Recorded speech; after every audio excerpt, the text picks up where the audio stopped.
The purpose of this video is to remind you again what static equilibrium is. Okay? Static equilibrium is a state that an object can be in which there is no change in translational or rotational motion.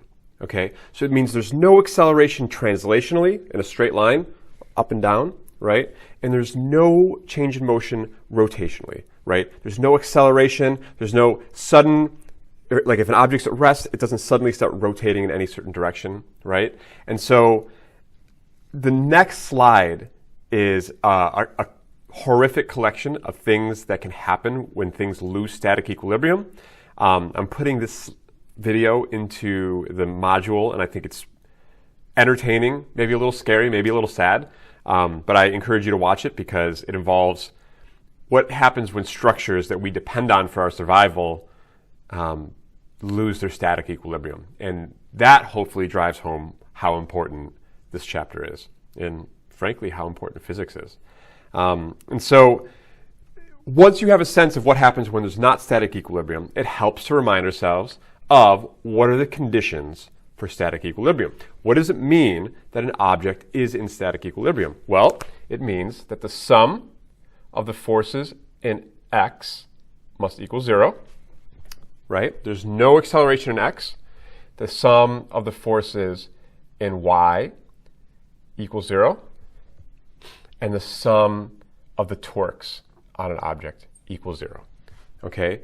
And so you can use these to analyze any problem to find out whether or not it has static equilibrium or what forces would be required to give an object static equilibrium. Okay? One caveat. Technically, summation of forces in the z direction also applies here, right? Obviously, if something's truly in static equilibrium, the sum of forces in z must also be 0, but it gets a little bit more complicated. So these are the three conditions we're going to focus on in this class.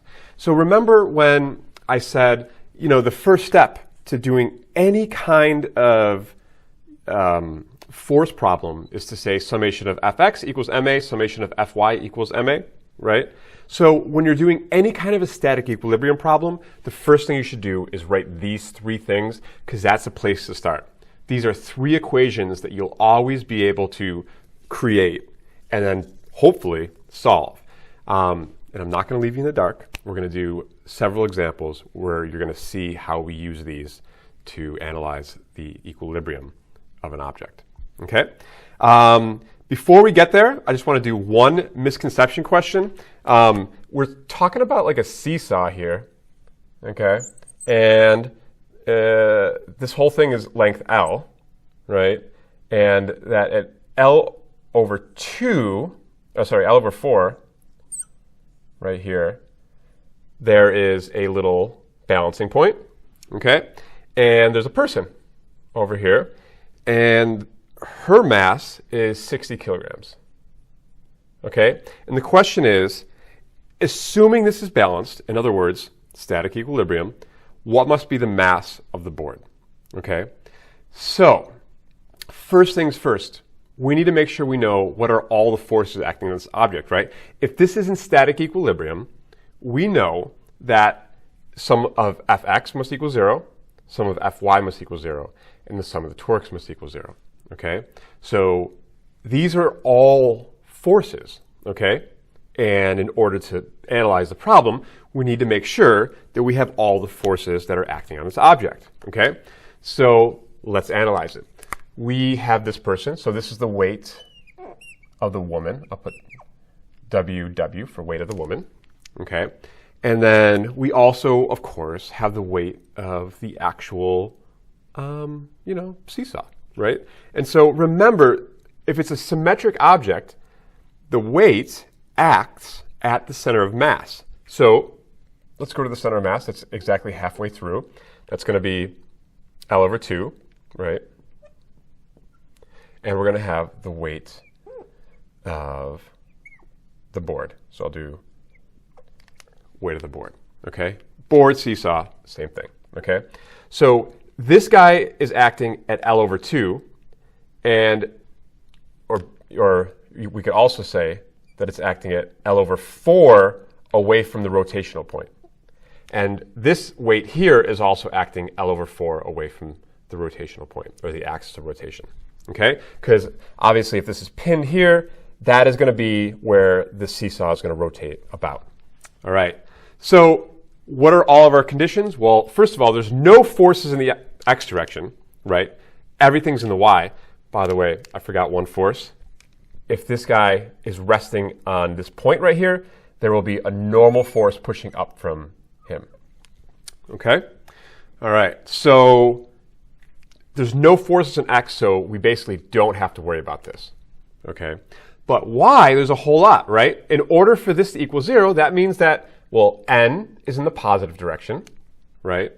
Minus the weight of the board, minus the weight of the woman, must all equal 0. In other words, the normal force must equal the weight of the board plus the weight of the woman. Okay? Nothing too interesting in that, right? I mean, we could expect that. We may need to use this. We don't know. But right now the question is, what must be the mass of the board such that this is balanced perfectly at these locations? Okay?